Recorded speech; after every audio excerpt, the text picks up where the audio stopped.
Hey, this is Stacia, and we're going to look at another key game. So, every once in a while, I play a blitz game that gets very interesting, and I know there's just something we can learn from it. So, that's what we're doing here. So, I was playing a 1600, and this was a Sicilian defense. So, of course, I played the Smith-Morra gambit with d4. They take, I went c3, and they decided to decline my gambit with the move d3. And this is called the push variation. And, okay, I don't really fear this variation, but maybe I should more. I simply like to take the pawn. And after g6, I know this move looks weird, but you play the move c4. The idea behind this move is, okay, yeah, we had to waste a move by pushing the pawn to c3 and then to c4. But if you leave the pawn on c3, the development scheme is very awkward. We can't get our knight here. We're going to have difficulty defending this pawn. It's just kind of strange. But when you play c4, now the knight can come to its natural post on c3 and fight for the d5 square and hopefully occupy it as well. So this also gives us something called the Marazzi bind pawn structure, which I think is fairly nice to play. Sometimes you do follow up with f3 or b3 or even f4. There's a lot of things you can do, but okay, so let's continue. They went bishop to g7 and I went knight to c3. Now, I know that the computer does not mind this type of move. And I don't either in general. And I'm going to ask the computer now because I thought for sure that this is totally fine for white. Yeah, our pawns are messed up. We've got double isolated c-pawns, but in return, we've got the two bishops. And why did they just develop their bishop and just simply give it off? But, okay, and they have weak dark squares too. But at the same time, I guess the point is that if black can put a knight on c5, and this is something Calvin Blocker was telling me, that could be just an awesome night. So, like, just imagine this happens, okay, and that knight gets to c5. I guess this is, like, totally playable. So, like, right away I see the computer wants d6. Okay, I'm just going to make normal developing moves, and let's see what happens. Like, let's say I go knight f3. Computer wants knight f6. Okay, fine. No, it's saying knight d7. Okay, computer wants to do this. Okay, so let's say I go just castle. Then the computer goes knight g f6. Okay, then I'd probably go h3 because when this knight does land here, I don't want that to happen. So I'll probably just go h3. Computer says castle. Okay, and then let's see what I want to do. I'd probably go here, honestly. So rook e8. Then I might go queen e2, another normal move. Okay, it's not giving it yet, but I'm just expecting this knight c5 move. So if they do it right now, I guess we just go bishop c2.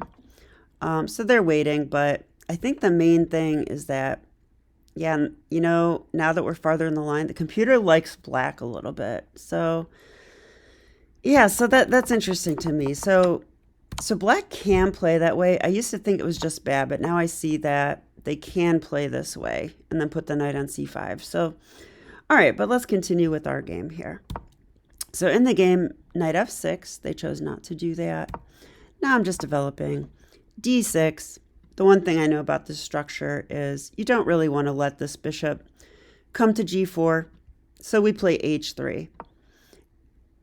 Now, I don't think you should play a move like h3 unless you have good reason, but guess what? We have good reason. This bishop doesn't have like anywhere good to go now. So that's the main point. This is already a diagonal open, so b6 is a little bit slow.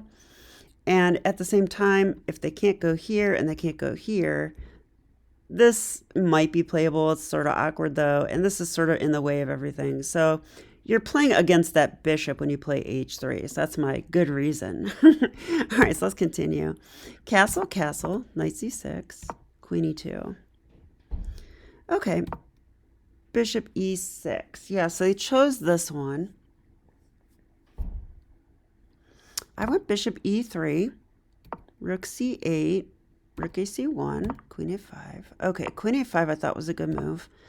Computer doesn't love it that much, but I wasn't exactly sure what to do here. The queen actually like may come over here at some point, but at the same time, the queen's like controlling a lot of squares or helping to control a lot of squares. So like e5, for example, is not controlled. And also I think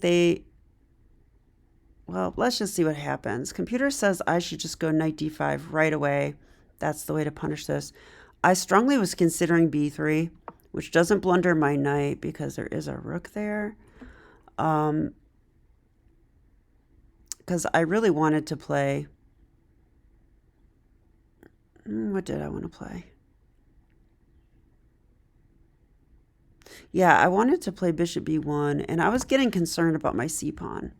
So, okay, but in the game, I just played sort of a lazy move and just bring the rook to the center. And now they go knight to b4. Okay, so here we're under pressure, and this happens. This is the part of this variation that I think is testing, is that black often gets this sort of queenside play against our pawns and against our center, and it's just kind of weird. So basically they're attacking this twice now. Now I'm defending it twice, but this bishop's attacked, right? Now I want to go bishop b1, but that would remove the defender. They're going to capture then. So I can't play the move I want to play. Computer wants b3. I almost did play that. b3 actually does make sense, right? This is attacked twice, but it's protected twice. The knight is protected by the rook. They could take here, and I thought they would. But I guess we just take, and we are fine. And now this is at least solid and protected. So I guess b3 was the way to go here.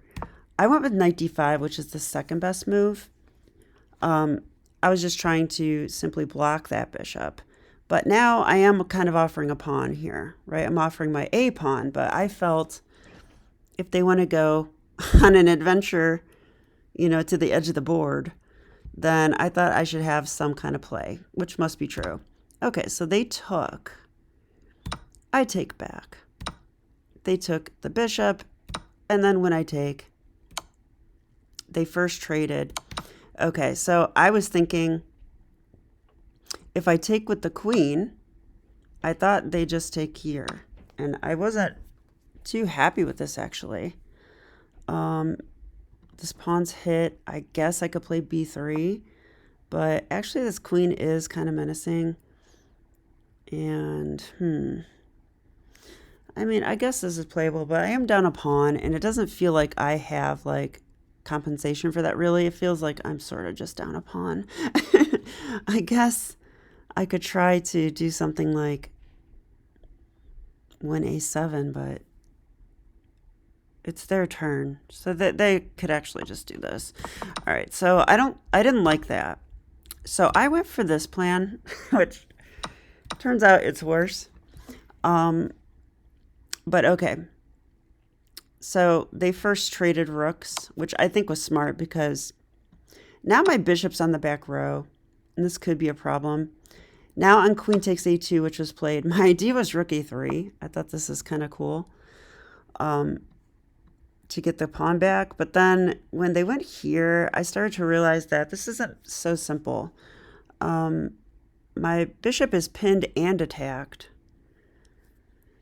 So, I mean, I could go queen e1. And then I thought they take here, right? So this is the move the computer wants. I thought they would simply take, though. I guess if they take with the queen, I can take a7, right? I can do this. I guess this is fine. Let's just say they come over and attack my bishop. I can probably just move it. Just bishop e3. Now I guard that square. Now I'm attacking their pawn. Yeah, computer actually wants rook b8, which looks really passive. But I guess they don't want to do this because then you know what happens? I check, and unfortunately, I can attack that pinned bishop with this, and they're going to lose the game. That's too much. There's no way to even defend it. So Okay, that theme actually happens later, so we'll leave that alone. But okay, I went queen e3 in the game. And they found this move rook c8, which I just missed. But why did I miss it? Attack the pinned piece. Of course, right? Actually, I thought rook c3 was fine, but it's actually not that fine, right? Like, they can just take. We take.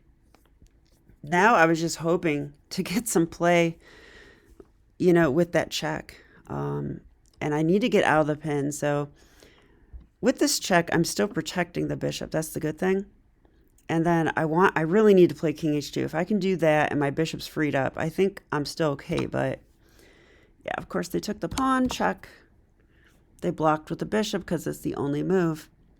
But now they have to be careful. I can't play bishop h6, but if I could, I'd probably be winning. So I went king h2, threatening bishop h6.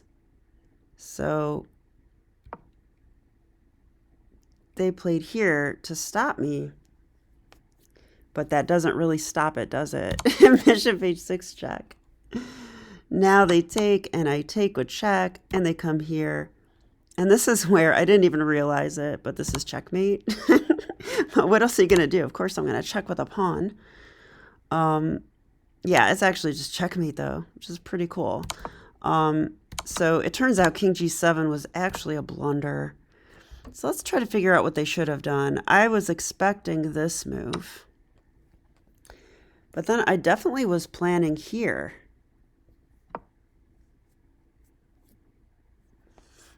Is that any good, though? Because they do have this, right? What about this move? I'm disconnected. Okay. The king's or the queen's so strong it disconnected my internet. No, I'm just kidding. Wow, I lost my internet. Okay, well, whatever. Let's see if we could still finish up. I mean, if I go here, I guess they could check and stuff, right? Like here and... Oh, this is tough, actually, because now they can take here. Okay, so computer is giving triple zeros, but I feel like all three results are possible in a position like this. Maybe it's just a perpetual, though. Could just be a perpetual because I am threatening mate, and I don't see a way to stop it. So, like, computer gives g5 check. Okay, I could take this, though. But, yeah, it must be perpetual. Like, king d4, queen f2. I can't do this because I get skewered. Might be able to go king c3. But then they win my knight with check. So I can't do that either. So I can't... Yes, it's perpetual. I can't go to either of these squares. And I have to keep protecting the knight.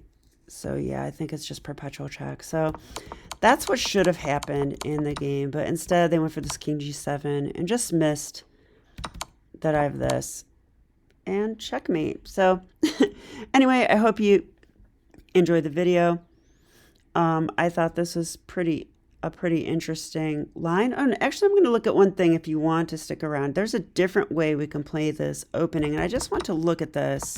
Don't know if my internet's going to hold out for us or not. But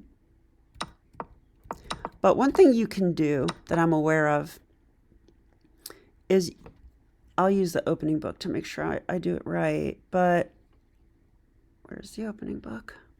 I lost it? Oh, here it is. Yeah, it's not coming up. Shoot. But, okay, there's another way you can play this where you play for f4. So you go knight e2. So you go knight e2 instead of this h3 move. You go knight e2. And you kind of allow them. I'll try to show it. Let's see. So, like, let's just say I go knight e2 right now. Let's say they go d6.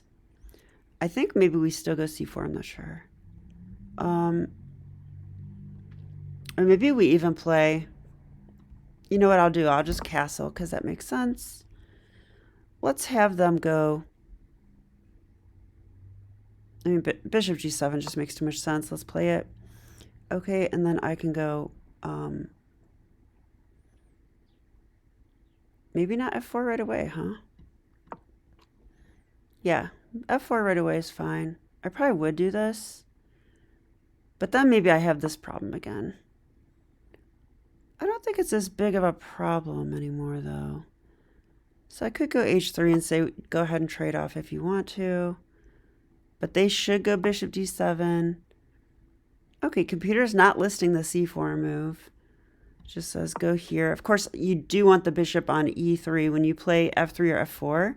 I like the bishop on e3 to protect the diagonal. And also, sometimes you just go ahead and place it on f2. And sometimes you play king h1 and bishop g1 to guard your dark squares like this. Because if you weaken all the dark squares, you may want to keep this bishop around. Otherwise, you can get attacked for sure. Yeah, so you can play this way. And I know there's like some Ben Feingold games that play like this. And I'm thinking of maybe starting to play that way because the way I play is good. It's fine, but I'm running into this queenside play quite often. And I guess it's always fine, but it's uncomfortable. So, you know, they say with a big center comes big responsibility. That's what this is about. Black's playing hypermodern chess, they're attacking my center. So a lot of times when you make a big center and black plays correctly, you have to defend accurately for a few moves. And that's basically the story of the middle game. And then if you defend accurately, a lot of times you'll just be better. Like you'll just have more space and black will be cramped and you'll just have a better position. But the other thing that could happen is your center collapses and then you're just worse. Like you might even lose a pawn or your center just collapses. And so anyway, that's about it. So, all right, I'll be back with more chess. Bye.